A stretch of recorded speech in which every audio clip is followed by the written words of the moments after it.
नमस्कार दोस्तों, आपका इस वीडियो में स्वागत है। आज की जो क्राइम की कहानी है वो बेहद ही चौंकाने वाली है। आपने यदि कभी ऐसी कहानी सुनी होगी कि भूत और प्रेत होते हैं तो आपने जो है अपने दिमाग में कई सवाल भी खड़े हुए होंगे। आज की कहानी एक ऐसी है जिसमें कातिल को जब कोई जिसकी हत्या की जाती है वही इंसान आकर उसके सपने में बार बार यही कहता है कि तू है जो आखिरकार मेरे साथ में ऐसा क्यों किया, तूने मेरा कत्ल क्यों किया। ये वाकई में एक हैरान कर देने वाली कहानी है। इस कहानी को आप पूरा सुनिए कि किस तरह से जो है पूरी हत्या की गई और उसके बाद में जो कातिल है वो फिर है उस इंसान ने जो है सपने में आकर उसे कितना परेशान किया और परेशान होकर वापस जो कातिल था वो खुद ही पुलिस के पास पहुंच रहा था। चलो शुरू करते हैं आज की पूरी कहानी। ये कहानी है बेंगलोर की। बेंगलोर जो है जिसको हमारे भारत की जो सिलिकॉन वैली भी कहा जाता है।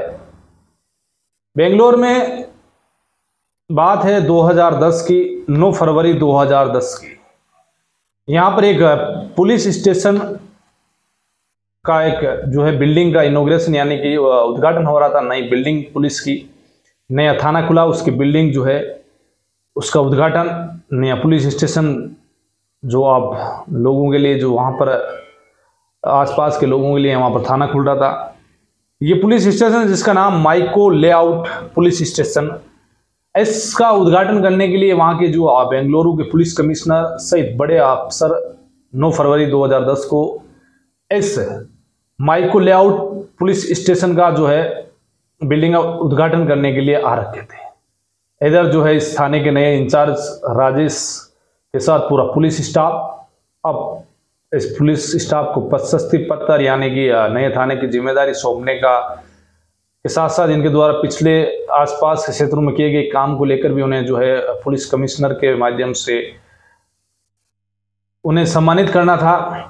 तो ये 9 फरवरी को कार्यक्रम हो रहा था। करीब 10:30 के बीच में जो राजेश हैं पुलिस इंस्पेक्टर इसी माइको लेआउट पुलिस स्टेशन के, उनको चार्ज दिया हुआ था। फर्स्ट ही दिन उनके पास एक कॉल आता है और वो कहते हैं कि एक जगह है अगारा लेक, यहां पर एक जो है व्यक्ति की लाश पड़ी है। अब राजेश जिसने अभी नया नया ही पदभार इस थाने का ग्रहण किया और नया ही पुलिस स्टेशन, उसने अपने अधिकारियों को बात बताई कि सर वहां पर जाना जरूरी है, एक कत्ल हुआ है तो नया थाना है तो क्यों ना मैं जाऊं। अधिकारियों की जो है परमिशन मिलने के बाद में राजेश अपनी टीम के साथ मौके पर पहुंचते हैं। अगारा लेक की जगह पर जहां पर ये पहुंचते हैं वहां पर एक झील थी। वहां देखते हैं एक लाश पड़ी हुई है जिसके गले पर जो है धारदार हथियार से काटा हुआ है, उसके निशान, खून निकल रहा था। अब पुलिस जो है आसपास नजर घुमाती है तो उन्हें एक कार नजर आती है। अब इधर जो है लाश की जो है जेब चेक की जाती, कोई कागज वगैरह कुछ भी नहीं मिलता है। पुलिस उस कार के पास पहुंचती है और देखती है, अंदर झांक कर तो उन्हें नज़ारा जो है समझ में आ चुका था। कार के अंदर पूरी कार की सीटें जो है खून से लथपथ। देखा, पुलिस को लगा कि कहीं ना कहीं जो है सुसाइड तो है नहीं, किसी ने मर्डर किया और इस कार में किया है। पुलिस उस लाश को कब्जे में लेती है। माइको लेआउट पुलिस थाने के इंचार्ज राजेश और उस लाश को अस्पताल की मोर्चरी में भिजवाती है। इसके बाद पुलिस उस कार की जो है जब्त करके थाने लेकर आती है। कार की तलाशी ली जाती है। अब कार के जो रजिस्ट्रेशन नंबर है उसके जरिए मालिक का पता, क्योंकि रजिस्ट्रेशन नंबर से जो है कार के मालिक का पता चल जाता है। पुलिस उस रजिस्ट्रेशन के जरिए अब मालिक का पता करती है और मालिक के पास पुलिस टीम पहुंचती है। मालिक जो उस कार का था उसे उठाया। पुलिस ने पूछा कि भाई ऐसी कार के, उसने कहा कि भाई ये कार तो मेरी ही थी लेकिन 6 महीने पहले ही मैंने इसको जो है सेल आउट कर दी, यानी कि ये कार मैंने बेच दी है। और पुलिस के हाथ खाली, भाई है कौन बंदा। लेकिन अब उससे पूछा कि चलो बताओ कि ये किसके नाम से है। तो इधर जब पुलिस को वो बताता है कि ये कार मैंने 6 महीने पहले एक जानकी नाम की महिला है उसको बेची, ये मेरे पास कागजात हैं, पुलिस को दिखाए। तो उन्होंने कहा यार कार तो जो है महिला के नाम है और वहाँ पर डेड बॉडी है जो किसी इंसान की मिली है। अब जानकी के आगे उसने पता किया कि और क्या नाम है पति का, तो उसने बताया कि पति का नाम जो है अमृत रॉय है। तो पुलिस को अब ये अंदाजा हो गया कि जो लाश है वो अमृत रॉय की हो सकती है और ये जानकी देवी है, इसने अपने पति का कत्ल करके कहीं दूसरी जगह भाग गई होगी। अब उनसे जो है पता लेती है पुलिस की ये किस जगह की रहने वाली है बेंगलुरु के अंदर। अब बेंगलुरु के अंदर जो है उसका पता, उस गाड़ी के जो फर्स्ट मालिक था उसने उसका पूरा एड्रेस दे दिया। ये एड्रेस था कोरामंगला इलाका, जहां पर ये जो है जानकी और उसका पति अमृत रॉय रहते थे। अब पुलिस के जो अधिकारी थे राजेश, उन्होंने एक कांस्टेबल को भेजा कि भाई जाके इस घर पर पता करके आओ, यदि जानकी है तो उसको थाने ले आओ। भागा भागा एक कांस्टेबल वहां पहुंचता है दूसरे दिन 10 तारीख को। अब वो चाहता है उस घर का दरवाजा बंद, तो उसमें वो खटखटाता है और खटखटाने के बाद उसे लगा कि चलो दरवाजा बंद है, कोई है नहीं, लॉक कर रखा है। वो वापस चल के आ जाता है। वापस आके अपने अधिकारियों को कहता है कि भाई वहां पर तो जो है गेट बंद है, कोई था नहीं। इधर राजेश फर्स्ट ही दिन पुलिस स्टेशन का नया उद्घाटन और पहले ही दिन एक मर्डर का जो है केस पूरे अखबारों में सुर्खियां की। पहले ही दिन जब नए पुलिस थाने का उद्घाटन हो रहा है, नई बिल्डिंग का उद्घाटन हो रहा है, तो उसी थाने इलाके में जो है एक मर्डर का केस पुलिस के पास आया है। चारों तरफ मीडिया में ये बातें। इधर फिर जो दूसरे दिन 11 को राजेश ने कहा चलो एक काम करता हूँ, मैं चलता हूँ आसपास के लोगों से पूछते हैं कि जानकी जो है कहाँ जा सकती है, इसके क्या का जो है लोगों से संबंध है, आस पड़ोस में पूछेंगे।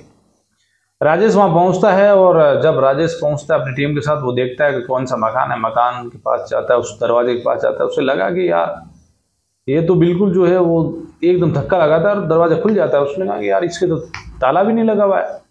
पुलिस टीम अंदर दाखिल होती है। अंदर दाखिल होने के बाद में जाकर देखते हैं कि एक कमरे में एक महिला की लाश पड़ी है और ये महिला कौन है, इसको लेकर अब राजेश ने जो है अपने कांस्टेबलों को कहा कि चलो ये काम करो, आस पड़ोस के लोगों को बुलाओ। आस पड़ोस के लोगों को बुलाया। अब लोग जो है वहाँ पर आते हैं और देखते हैं कि यही तो जानकी देवी है। अब राजेश जो इंस्पेक्टर है उन्होंने कहा कि चलो यार ये क्या, जो पुलिस ने सोचा कि जो जानकी देवी है वो कहीं चली गई। इसके बाद में जो है पुलिस को जानकी की अब लाश मिल गई, यानी कि अब इस नए पुलिस स्टेशन परिसर के इलाके में जो है 2 डबल मर्डर का जो है मुकदमा दर्ज किया गया। अब पुलिस के पास जो है 2 डबल मर्डर का जो है अब इस नए पुलिस स्टेशन में मामला दर्ज होने के बाद में अब पुलिस तहकीकात में लगती है कि आखिरकार जानकी देवी और जो अमृत रॉय है उसकी हत्या किसने की। आस पड़ोस में पूछताछ होती है। इधर जब पता लगता है कि जो अमृत रॉय और जानकी देवी है ये यहाँ के नहीं, ये दार्जिलिंग के रहने वाले हैं, तो अब दार्जिलिंग उनके परिजनों को जो है सूचना दी जाती है। वहाँ से जो दार्जिलिंग से जानकी का भाई संतोष बेंगलोर पहुँचता है, देखता है कि उसकी बहन और उसके जीजा शिनाख्त करता है लाशों की और कहता है कि वे मेरी बहन है और ये मेरा जो जीजा है। इससे पहले संतोष जो है यहाँ पर कुछ दिनों के लिए रहा भी है। उसको सब पता था कि मेरी बहन जो है यहाँ पर रह रही है, छोटे मोटे घरों में काम करती है। इनका बैकग्राउंड पता किया पुलिस ने अपने इस संतोष से, तो उसने बताया था कि मेरी बहन काम करती है और अमृत रॉय है जो मेरे जीजाजी हैं ये भी यहीं कहीं काम करते थे ऑफिस में। अब दोनों का जो है अंतिम संस्कार बेंगलोर में ही करने का निर्णय लिया गया। अब अंतिम संस्कार में इधर पुलिस वाले भी पहुंचे, इधर जो जानकी जहां काम करते थे उनके घर वाले भी पहुंचे, आसपास के वो तमाम लोग पहुंचे जो जानकी देवी और अमृत रॉय को जानने वाले थे। जब दाह संस्कार हुआ तो पुलिस वालों ने पूछा कि तुम्हें यहाँ कोई संदिग्ध ऐसा व्यक्ति दिख रहा है, नजर आ रहा है जो नहीं पहुंचा है। संतोष कहता है कि हाँ सब कुछ तो ठीक है, लेकिन एक इंसान मुझे यहाँ नजर नहीं आ रहा है जो मेरी बहन जानकी को अपनी मुंह बोली बहन मानता था और वो राखी भी बंधवाता था। ये जिसका नाम प्रदीप है और ये खुद ही दार्जिलिंग का रहने वाला है। मेरी बहन से राखी भी बंधवाता है, उससे मुंह बोला जो है उसका भाई बन रखा है। अब पुलिस ने जो है प्रदीप के बारे में पता करना शुरू किया।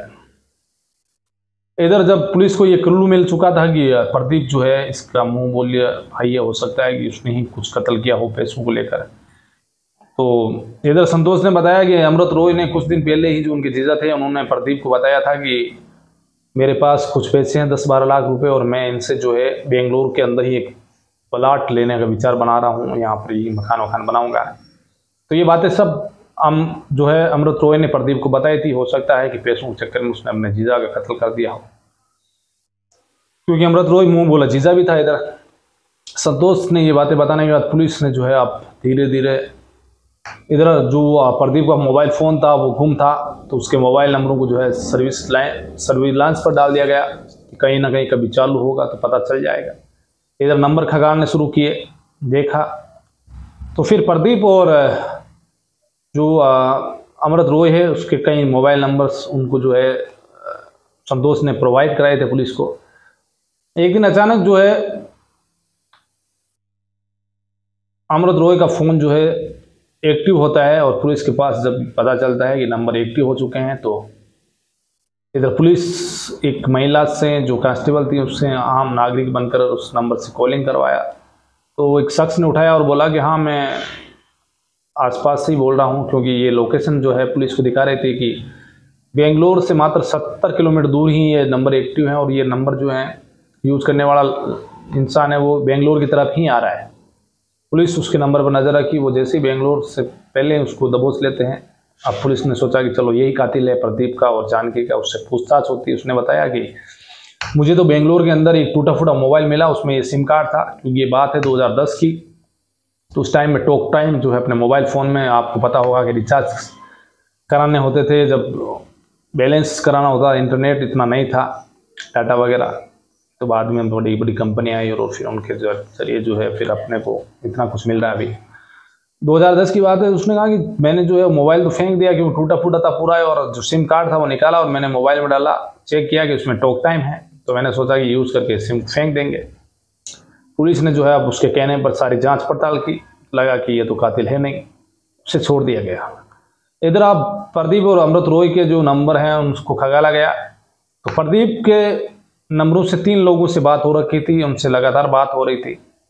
उन 3 लोगों को फिर पुलिस ने जो है उठाया, और तीनों उसके दोस्त थे, जिसका एक का नाम जो आपको बता देता हूँ कि संतोष खत्री, प्रीतम और परवा तम्मा नाम। इन तीनों शख्सों को जो ये तीनों प्रदीप के दोस्त थे, इनको उठाया, प्रदीप के बारे में पूछा तो उन्होंने कहा हमें नहीं पता। तीनों से अलग अलग पुलिस ने जो है पूछताछ की कि भाई आप बता दो। तीनों से अलग अलग पूछताछ की तो तीनों के ही बयान जो है अलग अलग। पुलिस को लगा कि कोई ना कोई गड़बड़ है।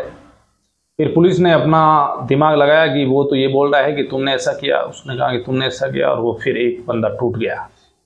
उसने कहा कि हाँ हमने ही जो है प्रदीप के साथ मिलकर जानकी और अमृत रॉय है दोनों का कत्ल किया। फिर पुलिस ने कहा कि प्रदीप कहाँ, उन्होंने कहा कि प्रदीप तो जब हत्या करने के बाद में सारा जो पैसा वैसा था बांटा, और वो तो यहाँ से निकल गया, हमें भी बता के नहीं गया। फिर उसके नंबर बताया कि भाई नंबर ये है, क्योंकि अब पूरा खेल हो चुका था। उसने बताया कि प्रदीप जो है उसी ने जो है 9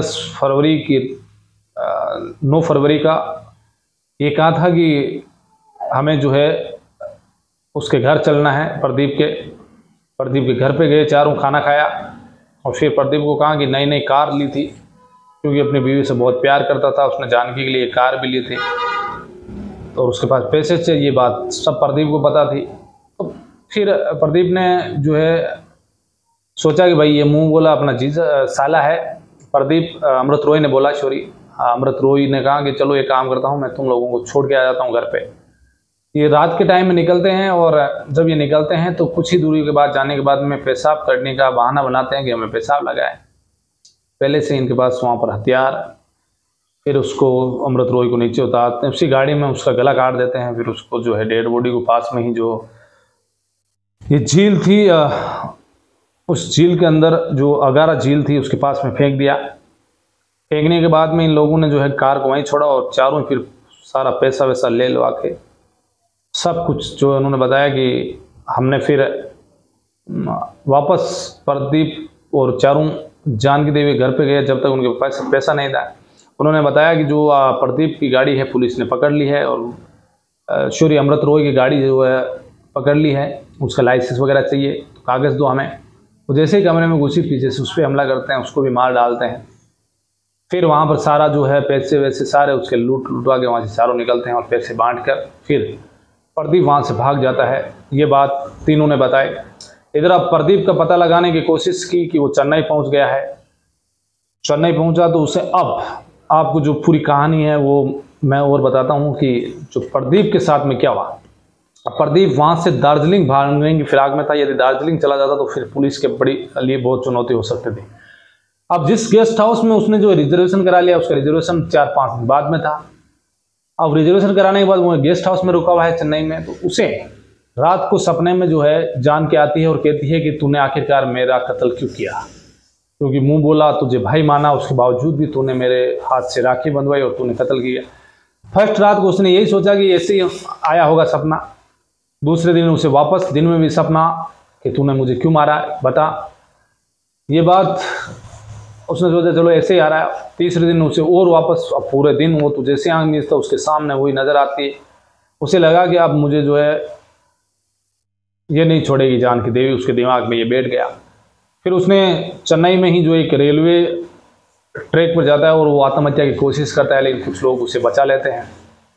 अब उसने सोचा कि चलो एक काम करता हूँ कि मुझे अब पुलिस को जाकर ही सच्चाई बता देनी चाहिए और मुझे सरेंडर कर देना चाहिए, क्योंकि डर।